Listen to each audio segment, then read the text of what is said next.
Fala galerinha, beleza? Bom, conforme o prometido, vamos seguir nossa aula agora com a economia no Egito Antigo. Mas ó, antes de começarmos, eu gostaria que vocês fossem até a descrição do vídeo e entrassem nesse link aí que vai levar vocês a um texto que vale muito a pena ler, tá bom? Bom, vamos lá. Gente, até hoje vocês ouviam falar em Egito Antigo e logo pensavam pirâmides, múmias, desertos. Ó, a partir dessa aula, vocês ouviram falar em Egito Antigo, vão na hora pensar em Rio Nilo. Exatamente. Não tem como falar de Egito sem falar no Rio Nilo. Nossa, mas por que toda essa importância assim? Muito simples. Segundo um historiador grego antigo do século V a.C., ele falou o seguinte, ó, olha a frase dele, hein? O Egito é uma dádiva do Nilo. O que isso significa? Que o Egito é um presente que o rio Nilo deu para o planeta. Em outras palavras ainda, sem o rio Nilo não haveria Egito. Isso mesmo, gente. Para vocês terem uma ideia, o Egito ele está no deserto do Saara, tá? Ao norte da África. Se não fosse, caso não existisse esse rio Nilo lá, não haveria possibilidade de ter existido uma civilização como houve no Egito Antigo. Olha a importância desse rio. Vamos lá, eu explico. O rio Nilo, ele começa no centro da África e ele vai em direção ao norte da África, desaguando no mar Mediterrâneo, tá? Então ele cruza o deserto do Saara. E lá no Egito, mesma coisa. Obviamente, ele passa pelo sul do Egito e vai até o norte do Egito, desaguando no mar Mediterrâneo.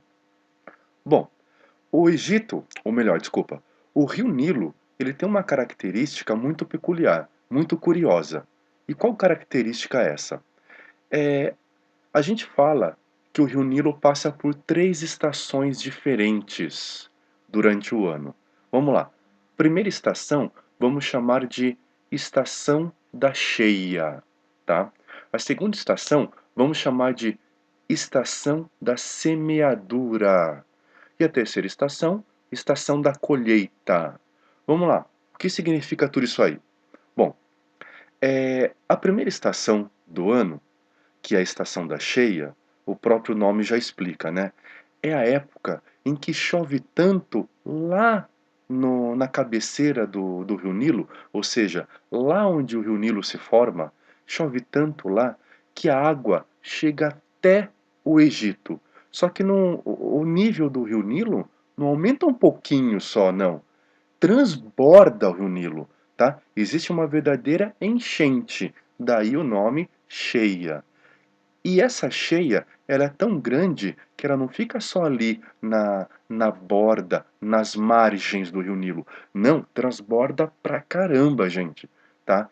E junto dessa água que transborda do rio Nilo, é levado também um lodo, um barro. Que barro é esse? Esse barro é formado por matéria orgânica, por planta, por folha, por raízes que ficaram em decomposição durante o ano todo no fundo do rio, e aí com essa cheia, com essa velocidade, com essa violência dessa água, transborda e leva esse barro junto. E esse barro é um adubo natural. Ou seja, vocês já entenderam, né? Ou seja, essa areia do deserto, misturada com esse barro, com esse adubo, faz com que fique um local perfeito para a plantação. Então, por isso que mesmo em meio a deserto, o Egito pôde prosperar tanto, inclusive em matéria de alimento. Por quê? Por causa do rio Nilo. Mas vamos lá então. Essa época da cheia é a época que transborda o rio. E aí, aos poucos, essa água volta para o seu nível normal, para o seu nível habitual. E é a época, então, que acaba a estação da cheia e começa a estação da semeadura. que é semeadura? Semear a terra, ou seja, pegar uma semente e colocar na terra. Em outras palavras, plantar, tá? Então, a época da semeadura, a estação da semeadura é a época do plantio, da plantação. Beleza. Ao fim dessa época, os caras plantaram, os camponeses viram ó, as plantas crescerem. Ao fim disso, agora os produtos estão prontos para serem colhidos. É a época, então, é a estação da colheita. Aí é todo mundo trabalhando bastante para colher. Nossa, mas por que colher tão rápido assim? Ué, porque se não for isso, tudo vai ficar inundado. Porque a próxima estação não é a estação da cheia? Pois é, cheia, semeadura, colheita. Terminou a estação da colheita? Volta para a cheia de novo. Terminou da cheia? Semeadura. Terminou da semeadura? Colheita. E assim sucessivamente. Vocês perceberam que ao final das 3 estações se passou exatamente um ano? Pois é, o rio Nilo também era usado como uma espécie de contagem do tempo, como uma espécie de calendário. Por quê? Cheia, semeadura, colheita, 12 meses. Um ano se passou, tá? Interessante, né? Ó, uma outra coisa curiosa. Na época da cheia, os camponeses não tinham o que fazer, não tinham o que trabalhar na terra. Então era o momento que os camponeses trabalhavam em outras atividades, como por exemplo, comércio. eh, Eles eram chamados, por exemplo, pelo faraó para a construção das pirâmides, construção de templos, tá? Além disso, artesanato. Então, olha quantas atividades aí o camponês fazia enquanto não estava trabalhando na terra. Opa, mas acabou a época das cheias e chegou a época, a estação da semeadura.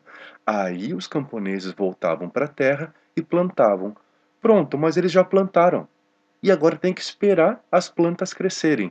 Então, enquanto eles esperavam, eles novamente iam para construções, para comércio, para o artesanato. Então, olha como essas outras atividades também vão se desenvolver.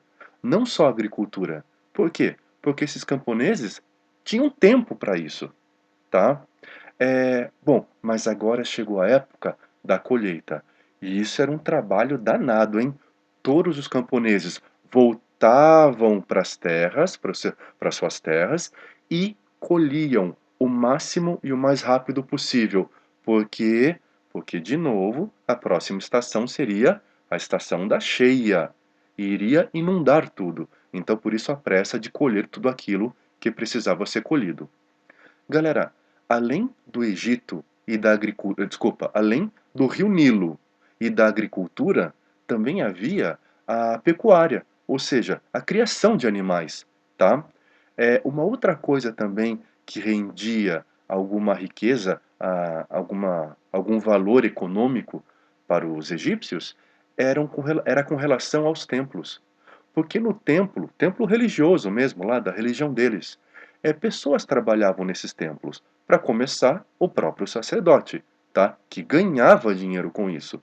Mas também outras pessoas ajudavam, por exemplo, no cuidado de preservação dos templos, outras pessoas na limpeza do templo, outras pessoas, como eu já havia falado, construções dos templos. Então, havia toda uma organização que também mexia economicamente. Bom, vamos dar uma olhadinha no texto aqui. Economia e sociedade no Egito Antigo. Ó, sociedade é o nosso próximo tema, tá? Vamos lá.